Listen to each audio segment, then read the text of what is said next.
여러분, 지금 테슬라가 꺼내던 다음 카드는 정말 충격적입니다. 더 이상 전기차 이야기가 아니에요. 바로 인간형 로봇 옵티머스 이야기입니다. 일론 머스크는 이 로봇이 세상에 나오면 우리가 아는 노동의 개념 자체가 송두리째 바뀔 것이라고 선언했죠. 로봇이 로봇을 스스로 만들고 인간은 일하지 않는 세상이 온다는 이 비전. 지금부터 이 충격적인 미래의 구체적인 내용과 이 꿈을 현실로 만들기 위한 테슬라의 압도적인 실행력을 깊이 있게 파헤쳐보겠습니다. 먼저 머스크가 구사하는 옵티머스의 압도적인 생산 규모와 전략을 자세히 들여다보겠습니다. 머스크는 로봇의 복수형을 옵티미라고 공식화하면서 이 로봇들이 전 세계적으로 흔하게 볼 수 있는 광경이 될 거라고 예고했어요. 그는 옵티머스가 인류 역사상 가장 빠른 생산 속도를 보일 것이며 궁극적으로 연간 생산량이 수억 대를 넘을 것으로 예상합니다. 이 어마어마한 생산 목표를 달성할 비결로 머스크는 홈노이만 탐사선 개념을 언급했습니다. 이게 무슨 뜻이냐? 로봇이 스스로를 복제하고 생산하는 완전 자동화된 자기 복대 시스템을 구축하겠다는 구상입니다. 즉 사람의 노동력 없이 로봇이 로봇을 만드는 세상이 온다는 것이죠. 이 전략이 현실화되면 머스크의 말처럼 연간 10억 대 생산 목표 달성도 불가능하지 않을 수 있습니다. 로봇의 대량 복제가 불러올 사회적 변화는 무엇일까요? 머스크는 이 로봇들이 탈노동사회를 예고한다고 말합니다. 머스크는 한 팟캐스트에서 20년 안에 일은 선택사항이 될 것이라고 예측했어요. AI와 로봇공학이 가속화되면서 모든 필수 작업을 대체하게 될 거라는 겁니다. 일은 더 이상 경제적인 필수 요소가 아니라 개인적인 만족을 위한 취미처럼 될 것이라고 비유했습니다. 심지어 그는 20년도 길고 어쩌면 10년이나 15년 만에 그런 세상이 올 수 있다고 말할 정도예요. 옵티머스 프로젝트는 빈곤을 근절하고 최고의 의료 서비스를 제공할 수 있는 인류의 삶 자체를 바꾸는 핵심 요소로 간주되고 있습니다. 10억대 생산, 노동이 취미가 되는 세상 같은 이야기가 허무맹랑한 꿈만은 아니라는 증거가 있습니다. 테슬라는 이 거대한 비전을 현실로 만들기 위해 최고의 인재들을 끌어모으고 있어요. 최근 애플의 베테랑 연구 과학자인 일론 첸이 테슬라 옵티머스 AI팀에 합류하기 위해 회사를 떠났습니다. 그는 애플에서 기술 책임자까지 지냈던 핵심 인력인데요. 최근 테슬라 옵티머스 연구실을 방문하고는 그 규모와 정교함 그리고 연구원들의 헌실적인 노력에 완전히 매료했다고 밝혔습니다.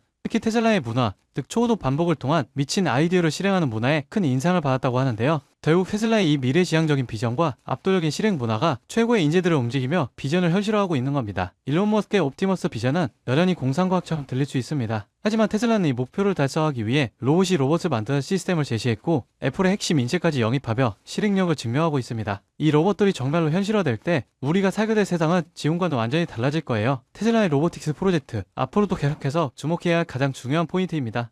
여러분 지금 시장을 보면요 이상한 장면 하나가 반복됩니다. 뉴스는 불안만 얘기하고 커뮤니티에 현금을 주고 버티라 말하는데 정작 돈을 버는 쪽은 조용히 움직이고 있습니다. 지금 시장 어려운 게 맞습니다. 하지만 어렵다는 이유로 멈춘 순간 그 자리를 기관과 상위 1%가 채워버려요. 시장에서는 이런 말을 합니다. 돈은 시끄러운 곳이 아니라 조용한 곳에서 벌린다. 사람들은 여전히 대장주만 보지만 실제로 크게 터지는 종목들은 항상 옆에서 기술을 공급하고 데이터를 만들고 전력을 흘리는 기업들입니다. 지금도 똑같아요. 테슬라가 로보틱스, 자율주행으로 새로운 방향을 여는 동안 그 생태계를 움직이는 2차, 3차 수혜주들은 이미 바닥을 찍고 고개를 들고 있습니다. 여러분, 지금 시장은 지켜보는 사람이 아니라 움직이는 사람이 위에 올라가는 구간이에요. 이번 사이클을 놓치지 않을 분들만 끝까지 보셨으면 합니다. 여러분, 진짜 중요한 건 테슬라를 움직이는 기업들이 어디로 움직이느냐입니다. 최근 시장에서 가장 조용히 그러나 가장 강하게 들리는 신호가 있어요. 국내 수혜주들이 슬슬 깨어나고 있다는 겁니다. 예를 들어 포스코 퓨처 M, 테슬라 응급제 공급 확대 이후 3개월 동안 기간 순매수가 1조 원 넘게 들어왔습니다.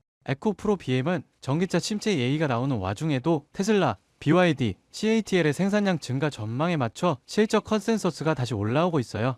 LG 에너지솔루션, 테슬라 상하이 배터리 공급 확대 소식 이후 외국인 매수세가 다시 유입되기 시작했습니다. 이런 흐름은 보통 다음 사이클의 전조가 되죠. 만도, 항우 시스템 같은 자율주행, 전장 수혜주는 아직 시장이 다 보지도 않은 상태에서 이미 바닥 대비 15%에서 70%씩 회복했습니다. 이건 앞으로 몇 년 동안 움직일 AI, 로보틱스, 전기차 인프라 자금의 첫 발걸음이에요. 사람들은 여전히 대장주만 쳐다보지만 실제로 가장 강하게 터지는 건 이런 기업들입니다. 여러분 이런 건 뉴스 나오고 나서 보면 이미 늦어요. 기관, 헤지펀드, 글로벌 자본은 미래가 아니라 확정된 미래에 먼저 돈을 넣습니다. 그 확정된 미래가 지금 어디에 있느냐? 바로 AI 전력 인프라, 전장, 배터리, 로보틱스 수혜주들이에요. 지금 이 순간에도 소리 없이 준비하고 뒤에서 모멘텀을 쌓아온 기업들이 폭발적인 상승을 위한 차곡차곡 발판을 마련하고 있습니다. 지금 딱 멈춰서서 보기만 한다면 그들은 이미 1% 올라간 고지 위에서 2%, 3%를 준비하고 있을지 모릅니다. 지금 움직인다면 고지 위에 올라설 기회가 실제로 남아 있습니다. 이 기회를 잡으실 방법은 간단합니다. 영상 아래 더보기 버튼 눌러보시면 파란색 링크 하나가 보이실 거예요. 클릭 후 간단한 설문 한 번만 작성해 주시면 핵심 수혜주들의 구체적인 자료와 기관, 외국인 수급, 실적 모멘텀, 다음 사이클의 방향까지 제가 직접 정리한 내용을 순차적으로 전달해 드리겠습니다. 물론 금전 여부나 특정 종목에 강요했던 건 절대 없습니다. 선택은 언제나 시청자분들의 몫이고 저는 시장을 읽을 수 있는 도구만 전달해 드릴 뿐이에요. 지금 시장은 기다린다고 기회가 오는 구간이 아닙니다. 준비된 사람만이 움직임을 읽고 다음 상승의 첫 파동을 잡아갈 수 있습니다. 제가 드리는 정보들은 그냥 가볍게 참고만 하셔도 되고 앞으로 시장이 어디로 흐르는지 체감하시는 데에도 충분히 도움이 되실 겁니다. 여러분이 시장에서 흔들리지 않고 꾸준히 이익을 쌓아가실 수 있길 진심으로 바랍니다. 오늘 영상은 여기까지고요. 구독과 좋아요는 큰 힘이 됩니다. 다음 영상에서 더 중요한 흐름으로 찾아뵙겠습니다.